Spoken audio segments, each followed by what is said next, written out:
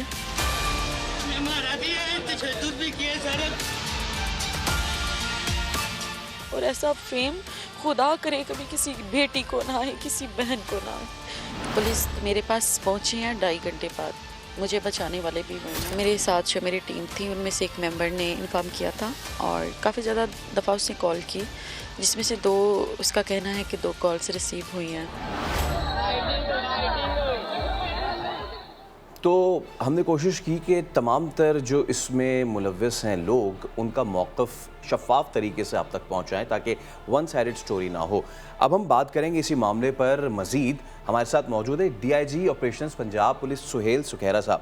سہیل صاحب بہت شکریہ وقت کے لیے.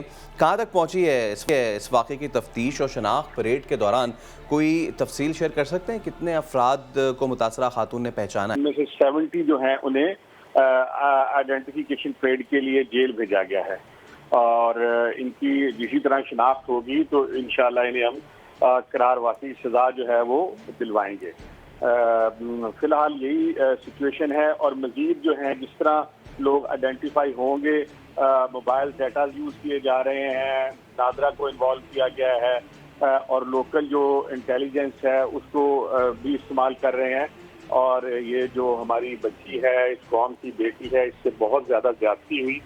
اور میں پہلے بھی 1-2 دفعہ پروگراموں میں عرض کر چکا ہوں کہ police definitely is there on the streets, لیکن ایز اے ہول ایک سوسائٹی کا جو رول ہے، جو ہماری کردار سازی ہے، کیریکٹر بلڈنگ جو ہے، جو بچپن سے گھروں میں ٹریننگ دی جاتی تھی، خواتین کی عزت، معاشرے کی اقدار، وہ بڑا اس میں ڈکے آ گیا ہے.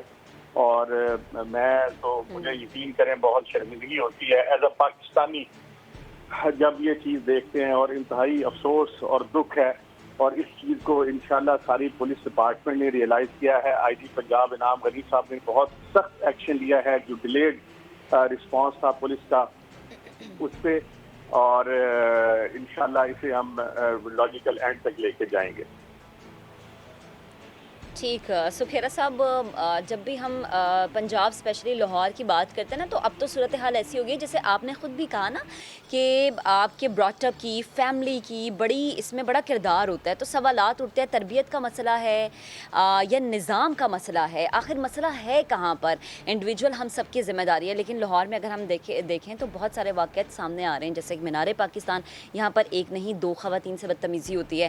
پھر وہ رکشے والا معاملہ جو ہے، تو پلیز ذرا بتائے گا کہ اب لاہور کی عوام تو مجھ سمیت ہر ایک لڑکی یہ سوچے گی جو لاہور میں رہ رہی ہے کہ ہم باہر نہ نکلیں. اگر باہر نکلیں تو یا تو اپنے باپ کے ساتھ نکلیں یا اپنے بھائی کے ساتھ نکلیں.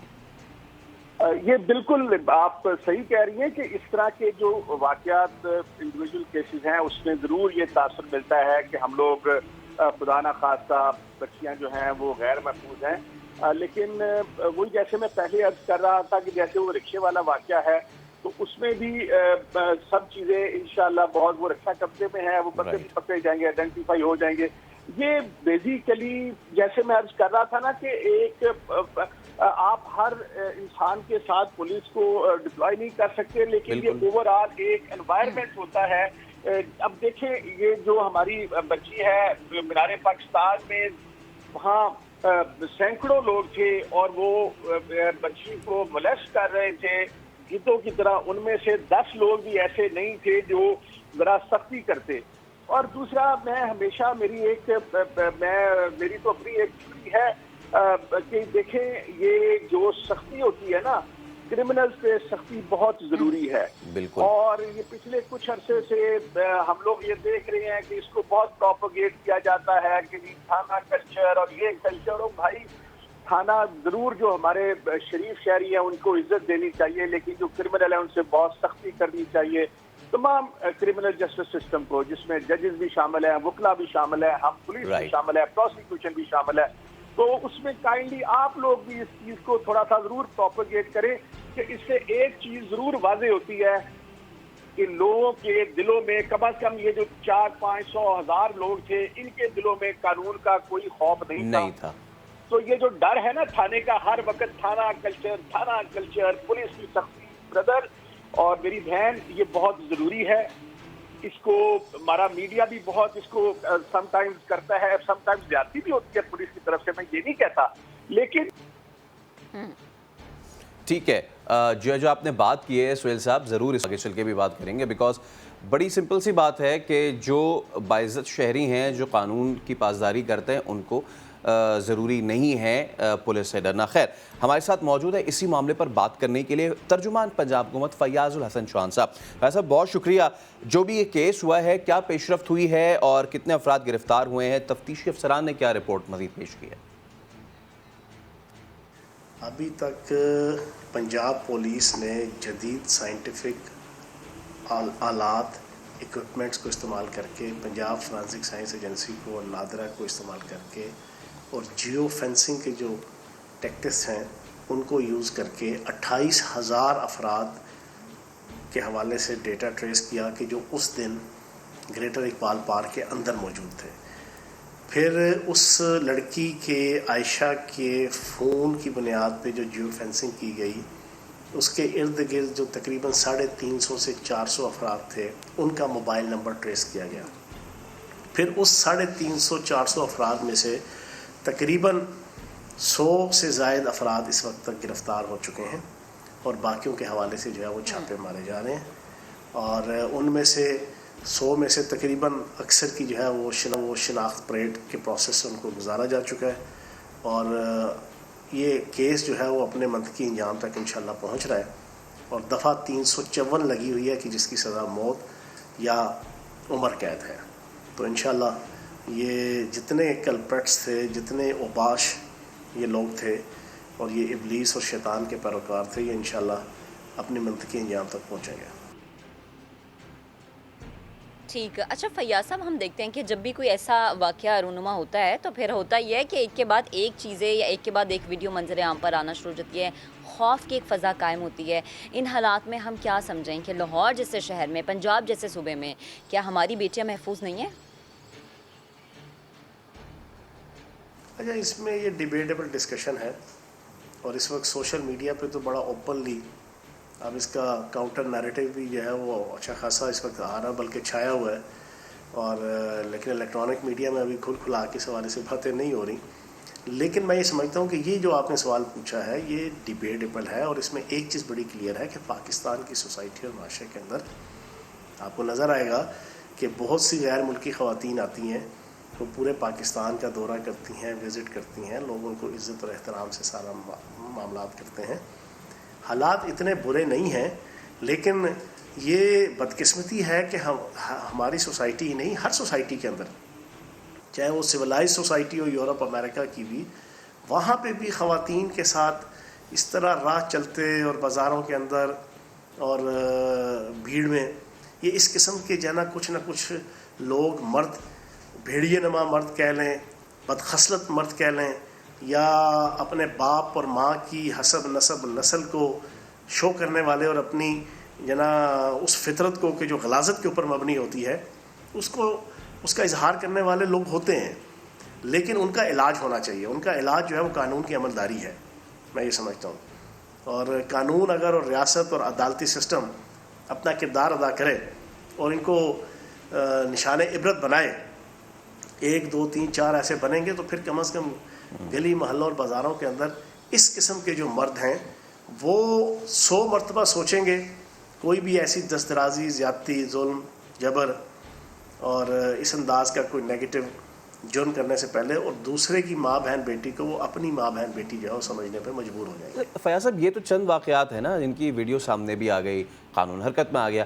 ایسی خواتین جو ہراسگی کا شکار ہوتی ہیں اور وہ ڈر کے مارے کچھ نہیں کہہ پاتی، انہیں آپ کیا پیغام دیں گے؟ وہ اپنی سنوائی کیسے کروائیں؟